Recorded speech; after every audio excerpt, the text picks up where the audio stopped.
TV. Mewujudkan sosialisasi penyelenggaraan pemilu 2019 melalui media massa, Komisi Pemilihan Umum KPU Kabupaten Badung menggelar media gathering bersama media cetak, elektronik, dan online, kegiatan publikasi informasi pemilu 2019. Dalam acara tersebut terungkap, KPU Badung terus mensosialisasikan tahapan pelaksanaan pemilu, mulai dari penataan logistik, mekanisme pendataan DPT tambahan dan khusus, serta sanksi terhadap pelanggaran pemilu. Media gathering yang berlangsung di Bongkase tersebut menjadi momentum bagi KPU Badung periode 2018-2023 untuk memperkenalkan diri ke hadapan awak media. Ketua KPU Badung Iwayan Semara Cipta bersama komisioner lainnya dan media bersinergi menyampaikan berbagai informasi pelaksanaan tahapan pemilu 2019 seperti proses penerimaan dan penataan logistik, sewa gudang, kegiatan sosialisasi penyempurnaan data pemilih, dan sanksi terhadap pelanggaran administrasi pemilu. Hal yang juga dibahas dalam kesempatan tersebut adalah mekanisme pindah memilih bagi pemilih yang sudah terdaftar di DPT, DPT tambahan, dan daftar pemilih khusus.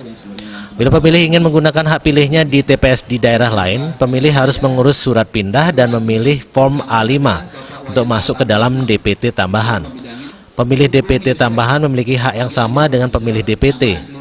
Sementara daftar pemilih khusus DPK mencakup warga negara yang sudah bisa menggunakan hak pilih, tetapi belum terdata di DPT. Mereka bisa menggunakan hak pilihnya dengan cukup membawa IKTP di TPS terdekat sesuai alamat pada IKTP.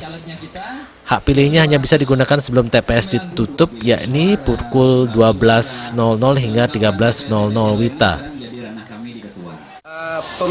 Maksudnya daftar pemilih khusus adalah mereka yang belum terdaftar di DPT, tetapi punya hak untuk memberikan suara pada hari pemilu.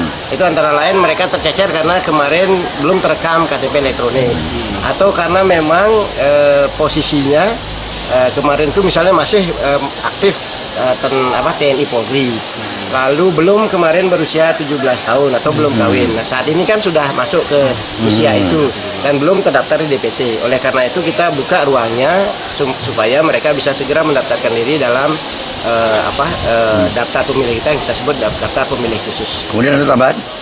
Untuk daftar pemilih tambahan syaratnya dia sudah terdaftar di DPT secara nasional. Ada teman-teman kita terdaftar di Jakarta, di Jawa Tengah misalnya, atau di Kalimantan, tetapi pada hari pemungutan suara nanti akan memberikan suaranya di daerah kita di Badung.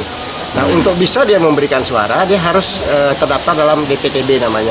Karena ini banyak salah pemahaman juga. Saya sudah punya KTP elektronik nih, saya bisa memberikan suara di mana saja. Itu sebelumnya salah. Di Kabupaten Badung, jumlah warga yang masuk DPT mencapai 384.609 orang, dengan jumlah TPS sebanyak 1.411 yang tersebar di 62 desa atau kelurahan se-Kabupaten Badung. Winata, Bali TV.